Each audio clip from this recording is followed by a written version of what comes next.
तो मूवी के शुरू में हम एक वायरस के बारे में जानते हैं जिसका नाम रेड वायरस रखा गया है। वो दुनिया में तेजी से फैल रहा है और लोगों को इन्फेक्टेड कर रहा है। जो कोई इस वायरस से इन्फेक्टेड हो जाए उसकी एक आंख रेड हो जाती है, इसीलिए इस वायरस का नाम रेड वायरस है। ये वायरस काफी खतरनाक है। जिसमें ये वायरस फैल रहा है उसकी बॉडी काफी अजीब होती जाती है, यानी कि उसमें इंटरनल चेंजेस आने लगते हैं। इंसान को ज्यादा गुस्सा आता है, वो स्ट्रेस में चला जाता है और पागलों की तरह बिहेव करता है। उसका खुद पे कंट्रोल ही नहीं रहता। अब जिस जगह ये वायरस फैल रहा था वहाँ के लोग काफी पागल होते जा रहे थे, जिसकी वजह से उनकी सराउंडिंग को भी उनसे खतरा था। तो गवर्नमेंट उस जगह को सील कर देती है और आहिस्ता आहिस्ता करके उस वायरस पे काबू पाने की कोशिश करती है। लेकिन अभी भी पूरी तरह से ये वायरस खत्म नहीं हुआ था। जिस आदमी को ये वायरस लग जाता वो बहुत ज्यादा क्रूअल और बुरा इंसान बन जाता। वो दूसरे लोगों को मारने लगता। उसका हर वक्त यही दिल चाहता कि वो लोगों को मारे, हर तरफ तबाही मचाए। अब यहाँ से मूवी की रियल स्टोरी स्टार्ट होती है। हमें एक ऐसा आदमी दिखाया जाता है जिस पर वायरस ने पूरा कंट्रोल कर लिया था और उस वायरस ने उस आदमी से एक मर्डर भी करवा दिया। अब उस आदमी का केस कोर्ट तक जाता है। उसके लॉयर का नाम डेरिक होता है। वो सबको यही कहता है कि इस मर्डर में इस आदमी का कोई कसूर नहीं, इसने ये मर्डर जानकर नहीं किया बल्कि वायरस ने इससे करवाया। तो सब उसकी बात मान लेते हैं और उस आदमी को छोड़ दिया जाता है। डेरिक पहले काफी गरीब था। वो हमेशा से ऐसी जॉब करना चाहता था जिसमें एफर्ट कम और पैसे ज्यादा हो। तो डेरिक ये केस जीतने के बाद काफी खुश होता है और अब उसका लाइफस्टाइल काफी अच्छा था क्योंकि उसकी प्रमोशन जो हो गई थी। अब एक सुबह हमें दिखाया जाता है कि डेरिक अपने ऑफिस जा रहा होता है। तभी वहाँ पर एक लेडी आती है जो कि उससे किसी लोन की बात कर रही होती है। वो कहती है कि मेरे घर के लिए मुझे लोन चाहिए, लेकिन बैंक कह रहा है कि हम आपको वो लोन नहीं दे सकते क्योंकि हम ये घर बेचने वाले हैं। अब आप मुझे बताएं मैं क्या करूं? वो काफी परेशान दिख रही होती है और उसका नाम मेलेनी होता है। तो डेरिक मेलेनी से कहता है कि मैं तुम्हारी कोई हेल्प नहीं कर सकता, ये मेरे कंट्रोल में नहीं। जब मेलेनी उसे रिक्वेस्ट करती है कि प्लीज मुझे लोन दे दे, तो डेरिक सिक्योरिटी को बुलाकर उसे वहाँ से निकलवा देता है और फिर उसके बाद वो पानी पीता है और उस पानी में था रेड वायरस। डेरिक बेचारे को क्या पता था कि उसने मेलेनी को तो ये कहा कि मेरा इस पर कंट्रोल नहीं कि मैं आपको लोन दूं, लेकिन वो अब सच में हर कंट्रोल खोने वाला था। तभी डेरिक को एक और न्यूज मिलती है। उसे बताया जाता है कि कंपनी के कुछ केसेस में खराबी हुई है और डेरिक को इस चीज का रिस्पॉन्सिबल कहा जाता है। डेरिक काफी हैरान होता है और कहता है कि मेरा उस कंपनी से कोई लेना देना है ही नहीं, तो मुझे क्यों रिस्पॉन्सिबल ठहराया जा रहा है। इनफैक्ट उस कंपनी का बॉस अच्छा आदमी नहीं था और उसकी पर्सनल असिस्टेंट भी। डेरिक पर जो ब्लेम आया वो उस कंपनी के ओनर की पर्सनल असिस्टेंट नहीं लगाया था। डेरिक को ये बात बहुत बुरी लगती है। वो फौरन से उस लड़की से मिलने जाता है। उसके छोटे बाल होते हैं। वो उससे कहता है कि तुम्हें जरा शर्म नहीं आई ब्लेम लगाते हुए। तो वो लड़की उसकी बातों को सीरियस ही नहीं लेती क्योंकि दुनिया में आज भी ऐसे लोग हैं जो कि अपनी गलती मानते ही नहीं, बड़ी सफाई से दूसरों पर ब्लेम लगाते रहते हैं। वो असिस्टेंट डेरिक से कहती है कि तुम्हें मेरे बॉस से ही मिलना होगा, वो तुम्हें बुला रहे हैं, यानी उस कंपनी का ओनर। अब डेरिक और ये असिस्टेंट एलिवेटर में बॉस के फ्लोर तक जाते हैं, लेकिन वहाँ तक जाने के लिए एक की कार्ड की जरूरत होती है जो कि सिर्फ बॉस के असिस्टेंट के पास होता है। ये लोग उस असिस्टेंट के बॉस के पास जाते हैं। अब वो बॉस डेरिक को बहुत बुरा भला कहने लगता है। वो डेरिक की किसी बात पर यकीन ही नहीं कर रहा था क्योंकि जो उसकी असिस्टेंट ने उसे बताया उसे वही ठीक लग रहा था। जब ये बात डेरिक के हेड को पता चलती है तो डेरिक को जॉब से निकाल दिया जाता है। अब डेरिक काफी लोगों से हेल्प मांगता है कि मेरी कोई गलती नहीं है, मेरी हेल्प करो, लेकिन कोई भी उसकी मदद नहीं करता। वो कुछ सीनियर लोगों से भी मदद मांगता है, लेकिन वो भी कहते हैं कि इसमें कंपनी की कोई गलती नहीं, इसके लिए रिस्पॉन्सिबल तुम ही हो। और इस तरह से डेरिक को हमेशा के लिए जॉब से निकाल दिया जाता है, यानी जिस कंपनी में वो जॉब कर रहा था वहाँ पे वो दोबारा कभी जॉब नहीं कर पाएगा। तभी डेरिक के पास एक आदमी आता है और कहता है कि सब कह रहे हैं कि तुम्हारी गलती है, तो तुम अपनी गलती मान क्यों नहीं लेते? तो डेरिक कहता है जिस काम का मुझे पता ही नहीं मैं क्यों कहूँ कि मैंने वो किया। तो वो आदमी से कहता है कि देख लो, अगर तुमने मान लिया तो ये लोग तुम्हें पैसे भी देंगे और अगर तुम ना माने तो ये तुम्हें धक्के देके कंपनी से बाहर निकाल देंगे।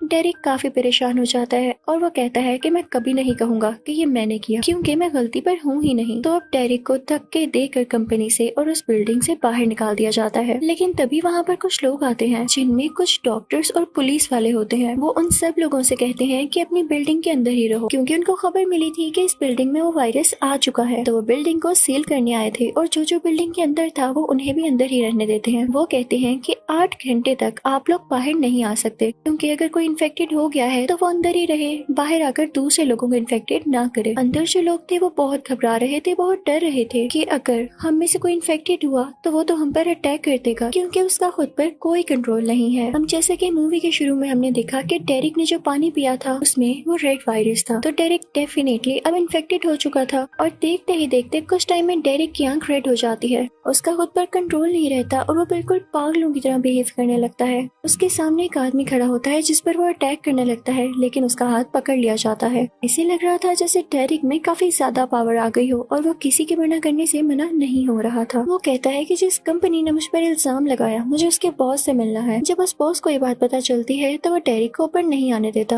बल्कि वो उसे बेसमेंट में बंद करवा देता है, जहाँ पर वो अपना एक आदमी भी छोड़ देता है। अब उस बॉस के दोस्त डेरिक को मारने लगते हैं, वो उसे काफी जख्मी कर देते हैं, लेकिन तभी डेरिक का दोस्त उसे बचाने के लिए आता है, लेकिन वो आदमी उसे मार डालते हैं, यानी डेरिक के दोस्त को। डेरिक काफी उदास हो जाता है और चिल्लाने लगता है, क्योंकि वो उसका काफी अच्छा दोस्त था और उस बेचारे की तो फैमिली भी थी। अब जब ये बात बाहर फैलती है तो उस कंपनी का बॉस कहता है कि इसे तो वायरस ने मरवाया है, इसमें हमारी कोई गलती नहीं। डेरिक को बहुत गुस्सा आता है, वो उससे कहता है कि तुम बहुत बुरे इंसान हो। डेरिक चाहता था कि उसको जान से मार डाले, लेकिन उसको एक कमरे में लॉक किया गया था, वो काफी जख्मी था। तभी वो नोटिस करता है कि उस कमरे में मेलेनी भी है, वही लड़की जो उससे लोन लेने आई थी। वो उससे पूछता है कि तुम यहाँ क्या कर रही हो, तो वो कहती है कि मुझे भी इस बिल्डिंग में सील कर दिया गया और मुझे भी बाहर नहीं जाने दिया। मेलेनी डेरिक को मारने लगती है, तो डेरिक कहता है कि अगर मैंने तुम्हें लोन नहीं दिया तो इसमें मेरी गलती नहीं थी, मुझे पीछे से कंपनी की तरफ से ऑर्डर्स आते हैं। तुम्हारा घर जो सेल करना चाहता है वो एक फीमेल हेड है। अब तुम मुझे मारना छोड़ो और पहले गौर से मेरी बात सुनो। मुझे भी यहाँ एक हेड से मसला है, क्या हम यहाँ एक दूसरे से लड़ने की जगह उन दोनों का काम तमाम कर सकते हैं? इस वक्त ये बिल्डिंग सील है, अंदर ना तो कोई आ सकता है और ना यहाँ से कोई जा सकता है। अगर हम उन्हें अपनी ट्रैप में फंसा लें तो वो बाहर भी नहीं जा सकेंगे, और अगर हमने उन्हें मार दिया बाहर से पुलिस भी नहीं आ सकेगी। सबको यही लगेगा कि मर्डर्स वायरस करवा रहा है, तो ये हमारे पास एक अच्छा चांस है। वो दोनों इस प्लान को डन करते हैं, लेकिन अब एक बड़ा इशू ये था कि ये लोग इस रूम से बाहर कैसे आते। लेकिन तभी वो बॉस अपने दो आदमी भेजता है डेरिक को मारने के लिए, लेकिन डेरिक को तो मौका चाहिए था, उल्टा उन्हीं दो आदमियों को मार डालता है, क्योंकि वो बहुत एग्रेसिव और बहुत पावरफुल हो चुका था। अब वो दोनों बैठ के प्लान करने लगते हैं कि हम बॉस तक कैसे पहुंचे, क्योंकि बॉस के फ्लोर तक पहुंचने के लिए की कार्ड चाहिए होता है, जो कि मैंने आपको पहले भी बताया कि वो सिर्फ उसकी असिस्टेंट के पास है। अब एक और बात कि उस बॉस के असिस्टेंट तक पहुंचने के लिए भी एक की कार्ड की जरूरत होती है, और वो की कार्ड डेरिक के दोस्त के पास है, तो यानी कि इस तरह से वो उस बॉस तक पहुंच सकते हैं। ये लोग उस रूम से बाहर आ चुके थे जब डेरिक उस आदमी के पास जा रहा होता है जिसके पास असिस्टेंट तक जाने के लिए की कार्ड होता है। तो रास्ते में उसे बहुत से दुश्मन मिलते हैं जो कि बॉस ने उसके पीछे लगा रखे थे। उसके अलावा वहाँ पर काफी ऐसे लोग थे जिनमें वायरस फैल चुका था और वो उन पर अटैक करना चाहते थे। डेरिक और मेलेनी जैसे तैसे करके उस रूम तक पहुंच जाते हैं। डेरिक उस आदमी की टेबल से वो की कार्ड उठाने लगता है ताकि उस असिस्टेंट तक पहुंच सके, लेकिन वो आदमी उसको अपना की कार्ड उठाने नहीं देता। यहाँ हम पर ये रिवील होता है कि वो आदमी भी डेरिक के साथ सिंसियर नहीं था। डेरिक जैसे ही वो कार्ड उठाने लगता है तो उसके हाथ के ऊपर सीजर से स्टैब कर देता है। अब मेलेनी और डेरिक उस आदमी से बहुत लड़ाई करते हैं और फाइनली मेलेनी उस आदमी को मार डालती है। डेरिक वहाँ से वो की कार्ड उठा लेता है, लेकिन उस बॉस की भी हर खबर पर नजर थी। उसे पता चल चुका था कि डेरिक नेक्स्ट कार्ड लेने अब उसके असिस्टेंट के पास आएगा,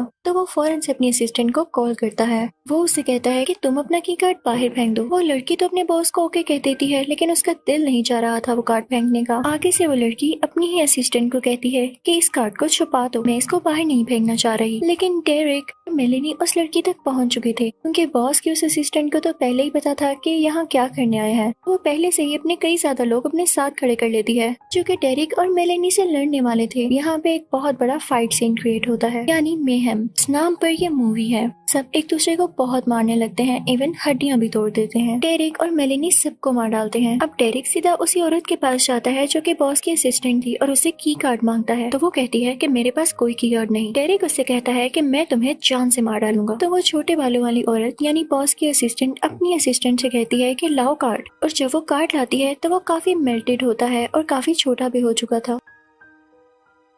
जूनियर असिस्टेंट अपनी सीनियर असिस्टेंट को बताती है कि मैंने इसे माइक्रोवेव में पिघला दिया। तो छोटे बालों वाली औरत अपनी असिस्टेंट से पूछती है कि ऐसा तुमने क्यों किया। तो वो जूनियर असिस्टेंट उसे बताती है कि असल में बॉस ने मुझसे पहले ही बात कर ली थी, उनको तुम पर यकीन नहीं था कि तुम कार्ड फेंकोगी, तो उन्होंने मुझे ऑर्डर दिया था कि मैं इस कार्ड को माइक्रोवेव कर दूं, और असल में मैं सीनियर असिस्टेंट हूँ और तुम जूनियर। और ये कह के वो उस छोटे बालों वाली औरत को मार डालती है। यानी बेशक यहाँ पे वो असिस्टेंट मारी गई, लेकिन डेरिक और मेलेनी के हाथ वो कार्ड नहीं आया था, इसलिए वो उस बॉस तक नहीं जा सकते थे। तो डेरिक और मेलेनी एक साथ बैठे होते हैं और डेरिक के हाथ में कुछ डॉक्यूमेंट्स होते हैं। वो मेलेनी से कहता है कि तुम्हें अपने घर के लिए कुछ लोन चाहिए ना, अगर इन डॉक्यूमेंट्स पर कोई हेड साइन कर दे तो तुम्हारा ये मसला हल हो सकता है, यानी तुम्हें लोन मिल सकता है। फिर डेरिक और मेलेनी एक प्लान बनाते हैं। वो कहते हैं कि हम उस फीमेल हेड के कंप्यूटर से सारा डाटा हैक कर लेंगे, फिर उसे ब्लैकमेल करेंगे कि वो अपने की कार्ड के साथ नीचे आए, क्योंकि बॉस तक जाने के लिए दूसरा की कार्ड भी था जो किसी फीमेल हेड के पास था। अब वो लोग इस प्लान को फॉलो करते हुए इस कंपनी के टेक्नीशियन के पास जाते हैं। वो डेरिक का साथ ही होता है, तो वो उस फीमेल हेड के कंप्यूटर का सारा डाटा अपने पास कॉपी कर लेता है और उसके कंप्यूटर से इरेज कर देता है। फिर उसके बाद डेरिक फीमेल हेड से वही कहता है कि अपने की कार्ड के साथ नीचे आओ, और फीमेल हेड को ऐसा करना पड़ता है क्योंकि वो डाटा बहुत जरूरी था। अगर वो लॉस हो जाता तो उन्हें कई ज्यादा बिलियंस का लॉस हो सकता था। वो फीमेल हेड डेरिक और मेलेनी के सामने बैठी होती है,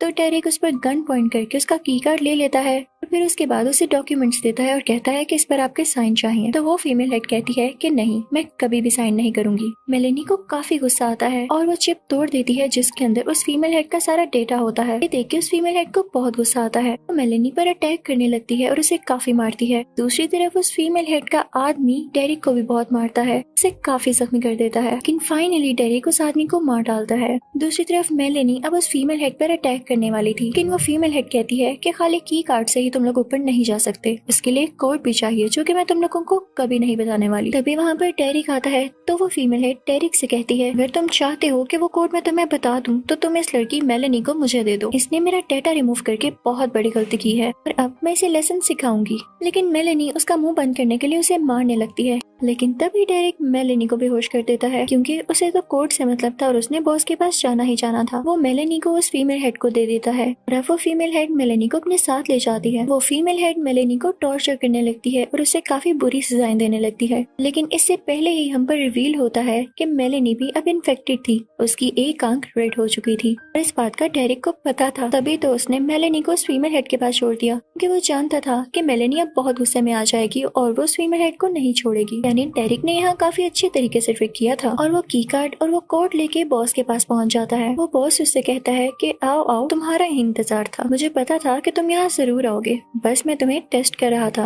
अब जैसा कि तुम यहाँ पर आ चुके हो तो मैं तुम्हें एक ऑफर करता हूँ जो कि बहुत लाजवाब है, बहुत बड़ी ऑफर है। अगर तुम्हें मेरे साथ पार्टनरशिप चाहिए और मेरी कंपनी में मेरा पार्टनर बनना है तो हाँ कह दो, मैं तुम्हें बहुत पैसा दे सकता हूँ, तुम बहुत ज्यादा रिच हो सकते हो। यानी यहाँ पर बॉस डेरिक को इतना ज्यादा पैसा ऑफर कर रहा था कि अगर डेरिक की जगह कोई भी होता तो आंखें बंद करके हाँ कह देता, लेकिन डेरिक काफी सोचने के बाद उसे ना कह देता है क्योंकि वो यहाँ इसलिए नहीं आया था, वो तो अपना बदला लेने आया था। तो बॉस कहता है कि अच्छा तुमने मेरी ऑफर को मना किया तो फिर मेरे पास एक आखिरी ऑप्शन ही बची है, हम दोनों फाइट करेंगे, यानी मेहम, बहुत बड़ी फाइट जिसमें किसी की जान भी जा सकती है। अब इन दोनों की लड़ाई स्टार्ट होती है। बॉस डेरिक को बहुत मारता है लेकिन बाद में डेरिक बॉस का बुरा हाल कर देता है। वो दोनों बहुत बुरी तरह लड़ते हैं, दूसरे को पंचेस मारते हैं और डेरिक तो बॉस की हड्डियां तक तोड़ देता है। उसके बाद वो पास खड़े लोगों से पूछता है कि बताओ इस मेहम में कौन जीता। अब क्योंकि बॉस की हालत काफी खराब थी वो उठ भी नहीं सकता था, ऑब्वियसली सबको यही कहना पड़ता है कि डेरिक तुम जीते हो, क्योंकि अगर वो बॉस का नाम ना भी लेते तो बॉस अब उनका कुछ नहीं बिगाड़ सकता था क्योंकि वो बहुत बुरी तरह से जख्मी था। तो डेरिक उसको उठाकर नीचे फेंक देता है। अब डेरिक सबसे गुस्से से बोलने लगता है कि तुम्हारे बॉस को तो मैंने मार दिया और तुम लोगों को भी मार सकता हूँ, और अगर मैं इस कंपनी का बॉस बनूं तो क्या किसी को कोई मसला होगा। तो सब लोग चुप रहते हैं क्योंकि वो डेरिक की फाइट देख के काफी डर गए थे और उन्हें अपनी जान प्यारी थी। अब यहाँ पर डेरिक खुद को इस कंपनी का बॉस बना लेता है, यानी सबसे अपर पोजीशन पर होता है वो इस वक्त। वो मेलेनी के डॉक्यूमेंट्स लेता है जिस पर साइन होते ही उसे लोन मिलने वाला था। डेरिक उस पर साइन कर देता है, यानी अब मेलेनी जो चाहती थी वैसा हो जाएगा। ऐसा करते ही वो रिजाइन दे देता है, यानी अब उसका काम भी पूरा हो चुका था और मेलेनी का भी। उसने अपना बदला ले लिया था और मेलेनी को भी लोन मिल चुका था। फिर उसके बाद वो नीचे आता है। डेरिक मेलेनी का हाथ पकड़ता है और इस बिल्डिंग से बाहर आ जाता है। अब वो लोग कहते हैं कि बेशक हमें ये वायरस है लेकिन हमें इसको कंट्रोल करना आ गया है, हमने इस वायरस का अच्छा यूज किया बुरे लोगों को मारकर। इसी के साथ ये मूवी यही एंड हो जाती है। Thank you for watching.